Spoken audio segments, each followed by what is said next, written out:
Texas, for generations, it's been the land of wide open opportunity. From the oil fields to booming tech hubs, the Lone Star State built a reputation as a place where hard work and grit could carve out the American dream. Cities like Austin, Dallas, Houston, and San Antonio became magnets for growth, luring millions with promises of jobs, affordable living, and endless potential.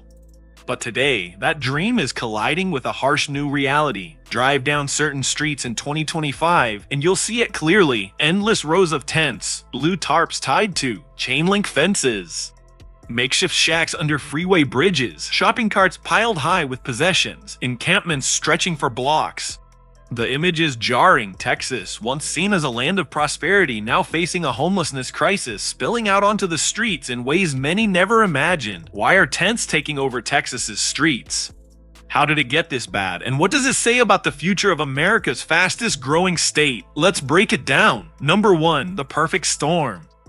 To understand the rise of homeless encampments in Texas, you have to see the bigger picture. For years, Texas was praised for its lower cost of living compared to states like California or New York.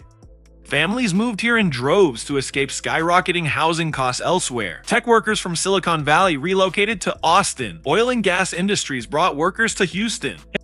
Dallas and Fort Worth boomed with corporate relocations. But growth comes with a price. Between 2010 and 2025, Texas added nearly 10 million new residents, making it one of the fastest growing states in the nation. That surge drove housing demand through the roof. In Austin, once celebrated as a haven for affordability compared to the West Coast, rents more than doubled in less than a decade.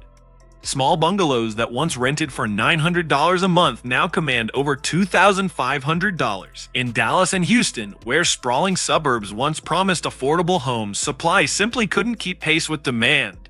For middle and upper income earners, the boom meant bidding wars and record-breaking property values. But for working class families, the grocery clerks, warehouse workers, and service employees who keep these cities running, the math stopped working. Wages lagged far behind the cost of shelter, and even modest apartments began eating up 50% or more of household income. Families that once scraped by suddenly found themselves in an economic vise. Then came inflation. The pandemic aftermath and national economic struggles sent the price of basic goods soaring. Food, gas, and utilities consumed a larger share of household budgets. A gallon of milk, once an afterthought, now became a budgeting decision. Filling up a car for work cost more than some people earned in half a day. For families already on the edge, one medical bill, one car breakdown, or one missed paycheck was enough to topple their fragile stability. Evictions began to climb, and once a family loses housing in Texas, the safety nets are thin. Shelters are packed to capacity, often turning people away at night. Waiting lists for subsidized housing stretch for years, not months. Rental assistance programs exist, but demand is overwhelming, and funds often run out before reaching the most vulnerable. For single adults, particularly those struggling with mental health or addiction, the options are even slimmer. The result is predictable and devastating: tents. Encampments began appearing under highway overpasses, in wooded lots, and along creeks and drainage ditches. In Austin, clusters of tents can be seen just blocks from million-dollar condos. In Dallas, sprawling camps stretch under Interstate 45, with makeshift kitchens, fire pits, and tarps strung between concrete pillars. In Houston, entire blocks of sidewalks are lined with tents, bicycles, and shopping carts, creating informal neighborhoods of the unhoused. These camps are not just temporary stops, they are becoming permanent fixtures of urban life in Texas. Families with children, veterans, and people who once held steady jobs now sleep in nylon tents or broken down RVs. Some camps have improvised structures made of plywood and scrap metal. Others look more like disaster zones, littered with trash bags, discarded clothing, and mattresses dragged onto sidewalks. For the people inside, the camps are both refuge and risk. They provide community and some measure of safety in numbers, but they also expose residents to violence, disease, and exploitation. Fires started for warmth sometimes spread to multiple tents. Sanitation is almost non-existent, with human waste and discarded needles scattered nearby. Residents described constant anxiety, worrying about theft, police sweeps, or simply surviving extreme Texas heat. The broader community feels the strain too. Local businesses complain about rising crime and declining foot traffic near encampments. Homeowners express fear and frustration as camps expand into their neighborhoods. City governments are caught between compassion and enforcement, often clearing camps only to see them reappear days later in another part of town. Texas once sold itself as the land of opportunity, the place where hard work and grit could secure a good life, but the explosion of homeless encampments tells a different story. It is the story of families left behind by economic growth, of social systems too underfunded to catch people when they fall, and of a state grappling with a crisis that no longer hides in the shadows. The tents may be made of fabric, but together they form a powerful symbol, a warning that the Texas miracle is cracking, and that even in the land of prosperity, thousands are just one missed paycheck away from life on the streets. Number 2, cities under siege. The tent crisis is visible everywhere, but each Texas city faces its own, unique version of the problem. Austin is perhaps the most symbolic. Once known for its quirky charm and music festivals, it has now become ground zero for the tent debate. Downtown, beneath I-35 and along Lady Bird Lake, massive encampments have sprung up. In 2021, voters reinstated a camping ban, but enforcement proved complicated. Tents would be cleared 1 week, only to reappear the next. By 2025, the situation has escalated into a cat and mouse game between authorities and the unhoused, with ordinary residents caught in the middle. Houston, the largest city in Texas, faces its own battles. Under its sprawling freeway system, whole tent villages have formed, some with hundreds of residents. Fires sparked by makeshift stoves occasionally rage out of control. Nearby businesses complain of vandalism, theft, and customers staying away. At the same time, outreach workers struggle to offer help in a city where the need vastly outpaces the available resources. Dallas and Fort Worth have also seen tent encampments multiply near downtown, bus stations, and abandoned lots. Police clear them, but without permanent housing, the cycle repeats endlessly. 1 week the tents are gone, the next week they're back in force, sometimes larger than before.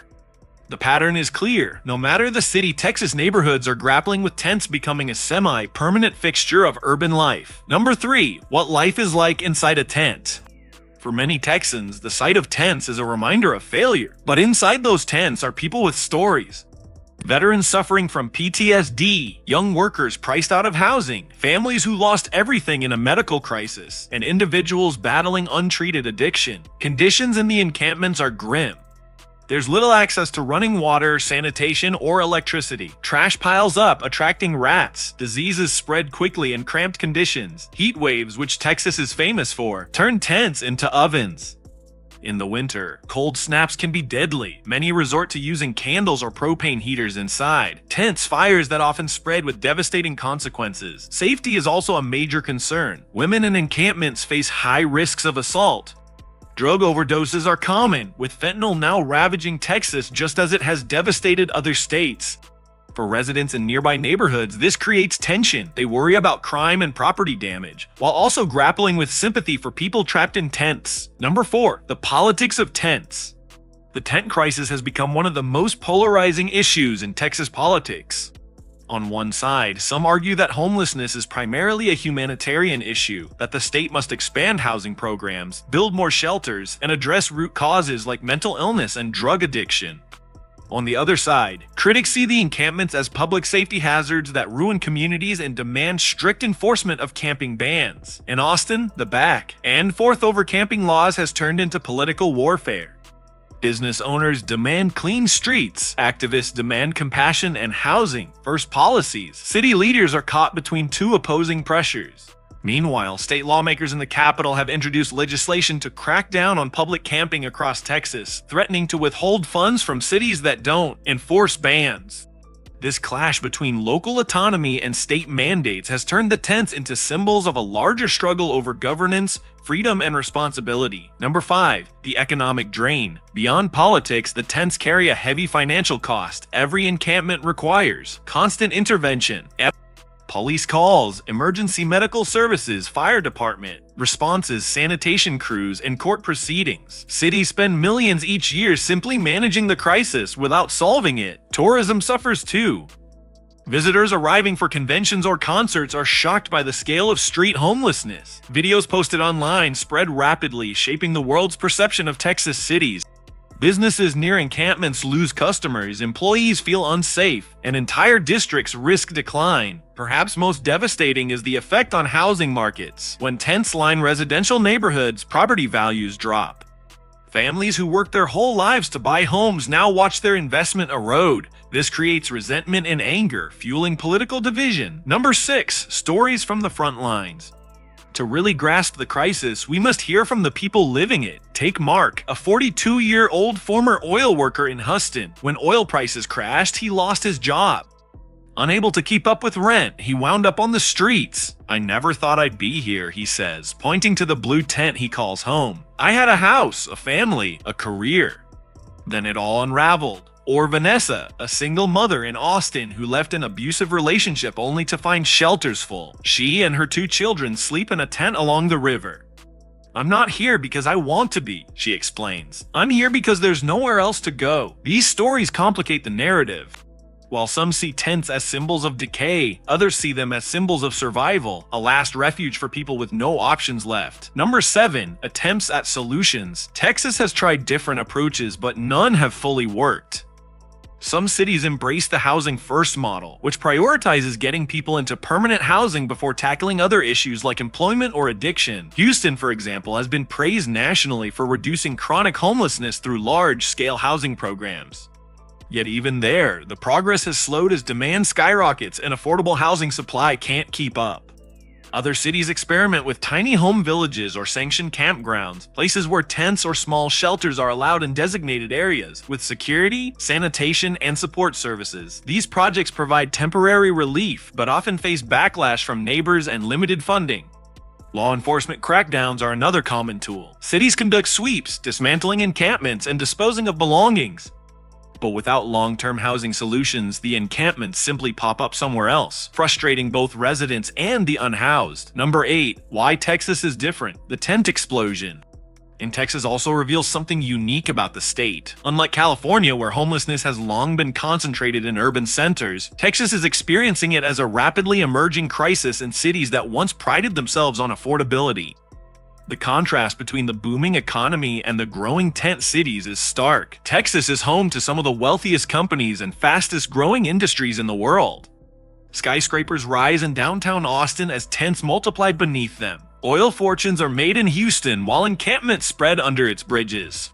The state is adding millionaires faster than almost anywhere else, yet ordinary working families can't keep a roof over their heads. This duality makes the crisis harder to ignore. Tents are no longer hidden in back alleys. They are in plain sight. Under billboards advertising luxury condos, they force Texans to confront a question. How can a state so rich allow so many of its people to live in tents? Number 9. The road ahead. As 2025 unfolds, Texas stands at a crossroads. The tent encampments are not going away on their own. Without bold action, they will only grow. Experts warn that unless housing supply increases dramatically, unless mental health and addiction treatment become widely accessible, and unless cities find a balance between enforcement and compassion, tents may become a permanent part of Texas's urban landscape. For residents, the choice is urgent. Do Texans want to live in cities where encampments dominate public spaces? Or will they demand a comprehensive plan that balances compassion with accountability? For policymakers, the stakes are even higher. The future livability of Texas cities depends on what happens next. Number 10. Final warning. Tents taking over the streets are not just about homelessness. They are about what kind of society Texas wants to be. A state that ignores its most vulnerable will face consequences in crime, health, and economic decline. A state that confronts the problem head-on may still have time to reverse the tide. The question is simple, but haunting. Will Texas act before it's too late? Or will the streets of its great cities continue to be defined not by opportunity, but by rows of tents that symbolize broken promises?